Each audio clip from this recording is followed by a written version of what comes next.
Hello! In this video we will address the biggest mystery to most parents, temper tantrums. We will discuss why children have temper tantrums, what's going on in their brains, and the 3 easy steps to take to stop temper tantrums in their tracks. Let's jump in! What is a temper tantrum? It's an emotional brainstorm, oftentimes associated with aggressive behaviors, like screaming, crying, kicking, biting. Tantrums usually occur between the ages of 2 to 4 because the brain is fairly immature, although we know that they can occur at any time. The good news is that it's a healthy part of child development. A classic example, and we have all been there before, is the child at the grocery store in the candy aisle that is kicking and screaming because he wants that chocolate bar and his mother refuses to get it for him. The mother is super embarrassed. The situation spirals out of control. Why do young children have temper tantrums? There are 3 major reasons for it. The first one being a change in physiology from baseline. The child is tired, he's hungry, he's ill, or maybe even injured. The second reason is the child is frustrated or disappointed. The young children lack the vocabulary needed to fully express themselves. In fact, scientific studies have shown that a low vocabulary is associated with a high frequency of tantrums. And also, a child may be disappointed in that grown-ups have way too many rules for them. They cannot fully control their environment. The third reason is children want our attention. A very interesting study revealed that 80% of preschoolers had temper tantrums because they're of attention-seeking behavior. So once you identify the cause of a temper tantrum, you can help your child gain emotional control. In fact, I wrote a recent blog on emotional coaching, which I will attach in the description.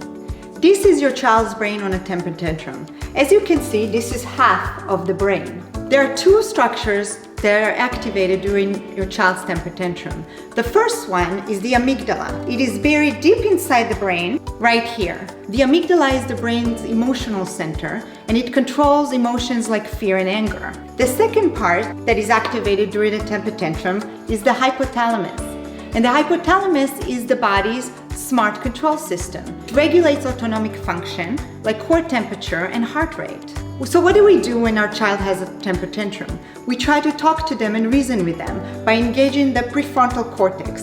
This is your brain's rational center and thinking center.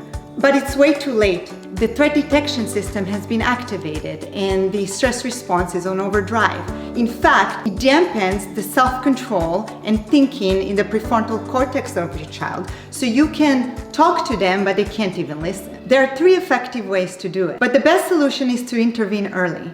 First, you go to find your calm in a quiet place. Walk away from your child as long as they're safe, of course, and focus on managing your own emotions. Why does it work? In our brain, we have neurons called mirror neurons. These are specialized cells, and they are present in the amygdala. And so these cells' job is to mimic others' responses. When you see an angry child, you tend to become angry yourself. When you approach a child calmly, you will naturally improve their response.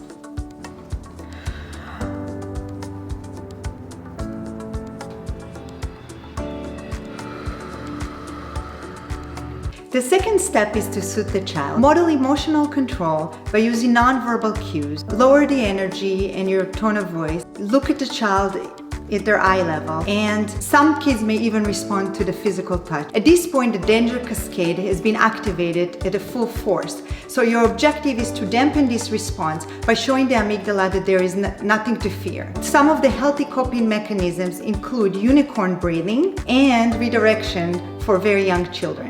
So what is unicorn breathing? Allow me to demonstrate. You take the unicorn horn, put it on the head, and inhale deeply. And when you exhale, the horn comes down. You do this several times until your child is completely relaxed. And the third and final step is to validate the child. Engage the language centers by labeling the child's emotions. This is called name it to tame it. This technique was developed by the renowned Dr. Daniel Siegel to build emotional vocabulary by strengthening the connections between the primitive amygdala and the language processing centers of the brain. This will soothe the child and calm them down. For this next demonstration, I will use my 3.5-year-old assistant, Winston. it's okay to feel angry. You know, I feel angry too sometimes, but then I remember my unicorn breathing and I know that everything will be okay. Let's go outside and we can talk about what's bothering you. I love you and will always be there for you. We hope that you enjoyed this temper tantrum video. Please leave us a comment and let us know how these brain tricks restore the peace in your home. We offer high quality, peer-reviewed scientific journal content and published materials. We will link the references in the description below. Thank you so much for joining. Please remember to subscribe and we'll see you on the next video.